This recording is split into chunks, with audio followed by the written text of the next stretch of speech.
Bagaimana jika ternyata komunikasi yang paling murni dengan Tuhan bukanlah melalui kata-kata sebagaimana ritual dalam peribadatan kita, tetapi melalui sesuatu yang lebih mendalam, yakni getaran dan gelombang. Apakah mungkin kita berkomunikasi dengan Tuhan melalui frekuensi yang hakiki? Mari kita bahas hal ini. Bismillahirrahmanirrahim. Assalamualaikum warahmatullahi wabarakatuh.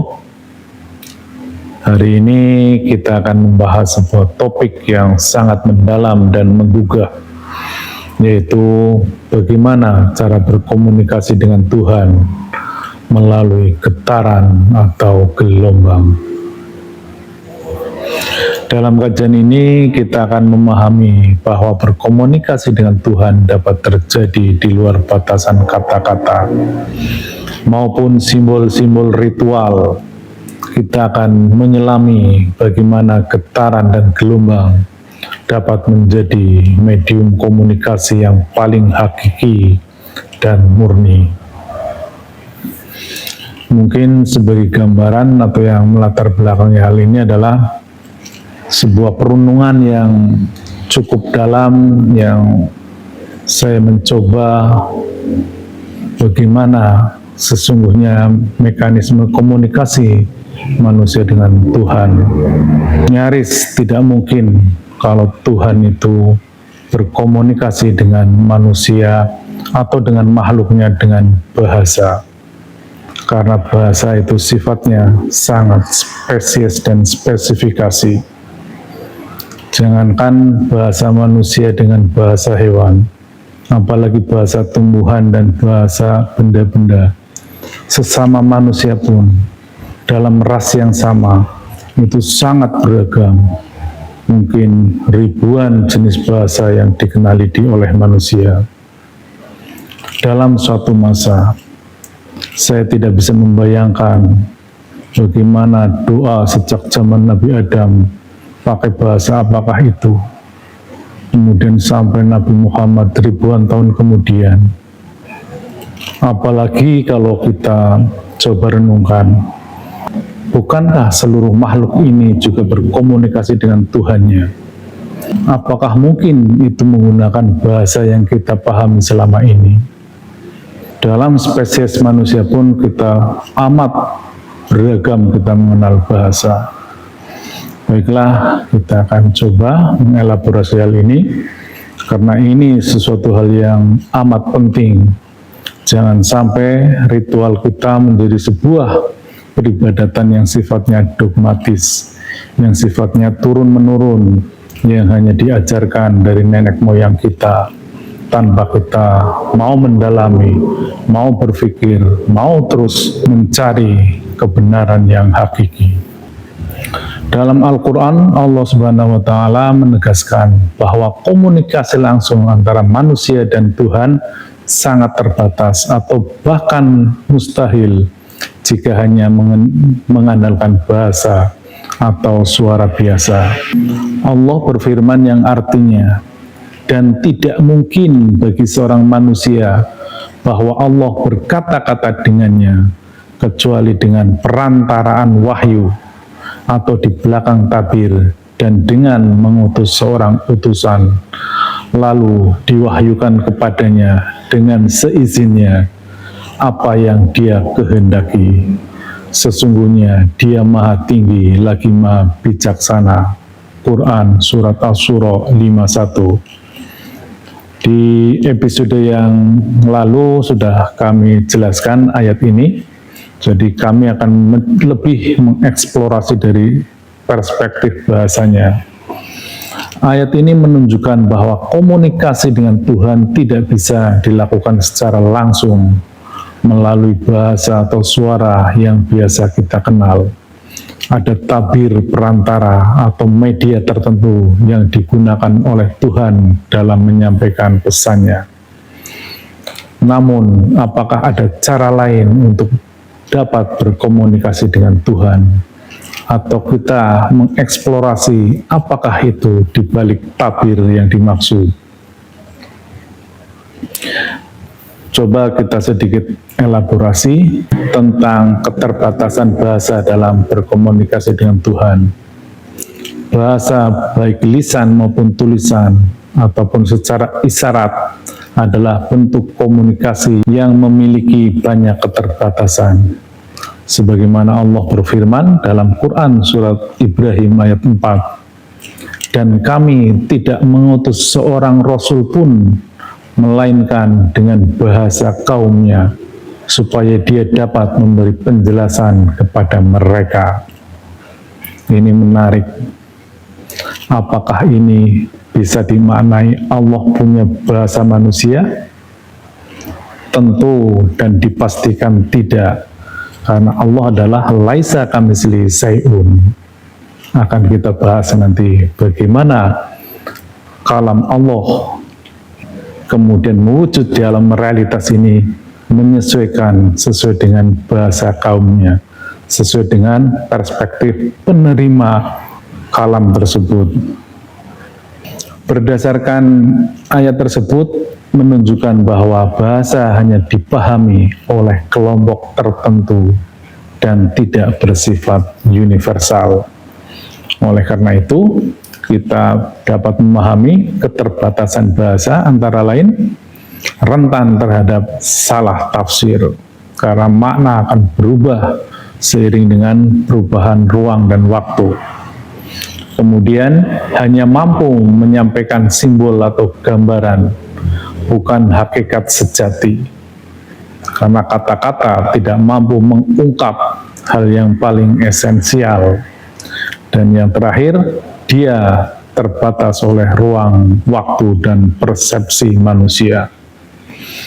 Berbeda ruangnya, berbeda waktunya, berbeda orangnya, pasti akan terjadi perspektif dan sudut pandang, pasti akan berbeda-beda. Oleh karena itu, ketika kita berusaha berkomunikasi dengan Tuhan melalui bahasa, kita hanya menyentuh permukaan dari komunikasi yang sejati. Apakah demikian adanya? Kemudian hal lain untuk berkomunikasi adalah melalui coding atau simbol-simbol. Di atas bahasa terdapat coding atau simbol-simbol yang pemaknaannya lebih luas. Misalnya ritual ibadah, amalan khusus, atau tanda-tanda alam, atau dalam ilmu pengetahuan ini sangat mudah kita memahami bagaimana bahasa coding. Misalnya tentang coding pemrograman sebuah aplikasi komputer, siapapun dia, siapapun orangnya, apapun latar belakangnya, ketika membaca coding yang sama, maka hasilnya akan sama. Dia tidak dipengaruhi oleh ruang dan waktu. Artinya, coding itu lebih luas pemahamannya daripada sebatas bahasa. Karena bahasa, bahkan kami di Pulau Jawa sendiri berbeda kampung, sudah berbeda lagi bahasanya, dan banyak yang tidak bisa berkomunikasi. Hal tersebut sesuai dengan firman Allah, Quran Surat Al-Imran 190, yang artinya, sesungguhnya pada penciptaan langit dan bumi dan pergantian malam dan siang terdapat tanda-tanda atau ayat bagi orang yang berakal. Tanda ini juga bisa dianggap sebagai sebuah coding yang sifatnya lebih universal daripada sebatas kata-kata. Kata ayat di sini merujuk pada tanda-tanda yang dapat dibaca dan dipahami oleh manusia dengan akal yang jernih. Walaupun ritual ibadah yang disusun dalam bentuk syariat juga dapat dianggap sebagai bentuk coding, di mana setiap gerakan, bacaan, dan niat memiliki makna tertentu. Namun, coding tetap membutuhkan interpretasi dan belum sampai pada esensi komunikasi yang murni. Jadi, dalam kali ini kami ingin menyampaikan sebuah gagasan atau sebuah perspektif komunikasi dengan Tuhan dalam perspektif bahasa. Di awal tadi sudah saya sampaikan, yang paling derajatnya paling di bawah adalah bahasa verbal atau bahasa komunikasi antar manusia ataupun antar entitas yang sejenis. Kemudian di atasnya ada pola komunikasi yang dalam bentuk coding, itu lebih universal. Dan ternyata ada bentuk komunikasi yang hakiki yang ada di semesta ini, yaitu getaran dan gelombang. Dengan merujuk pada Quran surat Al-Isra ayat 44 yang artinya langit yang 7, bumi dan semua yang ada di dalamnya bertasbih kepada Allah, dan tidak ada sesuatu pun melainkan bertasbih dengan memujinya, tetapi kamu tidak memahami tasbih mereka. Ini adalah sebuah ayat yang sangat-sangat luar biasa, yang dapat menjadi entry point untuk bagaimana getaran dan gelombang itu menjadi sarana komunikasi. Karena sebagaimana tadi disebutkan di As-Surah 51, manusia tidak mungkin berkata-kata langsung dengan Tuhannya. Dan ternyata di Al-Isra 44 ini memberikan peluang yang sangat jelas, yakni bahwa seluruh entitas di jagat raya ini bertasbih. Tentunya kalau kita compare dengan As-Surah 51, bertasbihnya pun tidak dengan bahasa, tidak berkata-kata. Tidak mungkin ayam bertasbih sama dengan manusia. Kalau tasbihnya pakai kata-kata, apalagi batu, apalagi tumbuhan, tidak mungkin. Yang paling presisi dan yang paling tepat adalah bertasbih dalam bentuk getaran atau gelombang. Karena kita tahu semua bahwa seluruh entitas di jagat raya ini punya getaran, punya frekuensi. Inilah yang menjadi titik poin kita, menjadi entry point untuk bagaimana kita bisa menemukan getaran ilahiyah ini. Kita mencoba kita bedah dalam perspektif ilmiahnya. Gelombang elektromagnetik, entah itu cahaya, suara, bahkan pikiran manusia memiliki frekuensi masing-masing. Resonansi, ketika seseorang melakukan zikir atau bertawajuh, getaran rohani yang dihasilkan dapat menyambung dengan frekuensi yang lebih tinggi, yakni frekuensi ilahi. Frekuensi kuantum adalah komunikasi dalam tingkat subatomik yang tidak terikat oleh ruang dan waktu. Berdasarkan hal tersebut, bahwa dalil-dalil dalam ayat Al-Quran yang kami sampaikan tadi, kemudian pendekatan ilmiahnya, itu adalah sebuah sarana untuk menyampaikan, untuk membuktikan kebenaran atas laku torekot yang telah kita laksanakan, bahwa pada prinsipnya atau tujuan utama kami adalah menyampaikan bahwa kami adalah pelaku torekot yang tergabung dalam Majelis Zikir Torekot Naksabandia Kholidiyah Nusantara, sebuah torekot arwahi yang tentunya fokus dalam mengeksplorasi ruang-ruang ruhani. Dan sekali lagi di channel ini saya sampaikan, yang paling presisi atau yang paling mendekati kebersambungannya adalah terkait dengan getaran, frekuensi, gelombang, medan kuantum. Secara lebih teknis dapat kami sampaikan bahwa di Thariqat kami melakukan zikir secara sir, yaitu dengan menggetarkan kolbu kita dengan bilangan tertentu, dengan waktu-waktu tertentu, sampai kemudian kolbu kita itu bergetar secara otomatis. Nah, melalui getaran tersebutlah kami akan dipersambungkan oleh guru mursyid kita ke dalam getaran yang hakiki. Itulah frekuensi absolut, frekuensi ketuhanan yang berada dalam ordinat 0,000, frekuensi yang tanpa rasa merasa, tanpa hasrat, tanpa keinginan diri sendiri.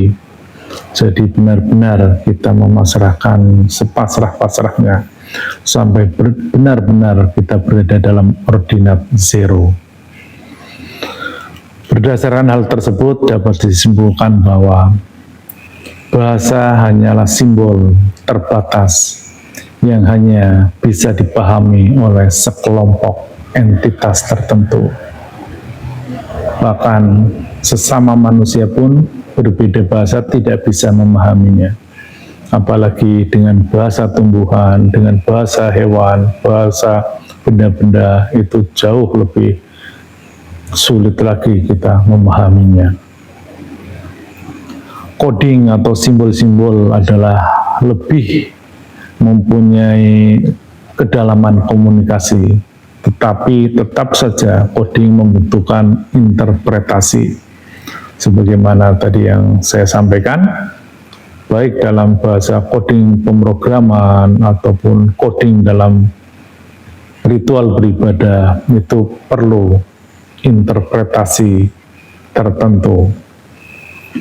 Oleh karena itu, yang paling hakiki dan paling murni adalah komunikasi melalui getaran dan gelombang, yaitu resonansi ruhani yang terhubung dengan Tuhan. Karena setiap entitas di semesta raya ini semuanya mempunyai getaran dengan frekuensi tertentu, maka yang menjadi tugas kita bagaimana kita menemukan getaran tersebut. Dan kalau kita komparasi dengan As-Surah 51, maka kita memungkinkan berkomunikasi dengan Tuhan di balik hijab itu. Hijab adalah sesuatu yang sifatnya material, yang bisa dipahami, bisa dibaca dengan pembaca virtual kita, dengan panca indera kita, termasuk ibadah-ibadah kita, doa-doa kita, itu sesungguhnya hijab kalau dipahami dalam perspektif ini. Namun di balik doa itu ada frekuensi dan getaran. Itulah yang bisa bersambung ke dalam sistem semesta raya ini. Kalau kita terjemahkan dalam bahasa rohani, maka getaran tersebut, frekuensi tersebut adalah frekuensi bersambungnya kepada tali rohani atau tali wasilah. Tali wasilah adalah sebuah sistem kebersambungan rohani manusia dengan Tuhan di alam Maha Qadim. Demikian, semoga bahasan ini dapat memperkaya bahasan-bahasan kami yang terdahulu, dan akan kita lanjut, kita perdalam lagi dalam perspektif yang berbeda. Namun tetap intinya adalah terkait getaran dan gelombang, karena itulah satu-satunya cara dan satu-satunya jalan untuk menuju frekuensi yang hakiki, untuk menuju ordinat 0,0 bersambung kepada Sang Maha Mutlak. Illahi anta maksudi wa ridhoka matlubi. Wassalamualaikum warahmatullahi wabarakatuh.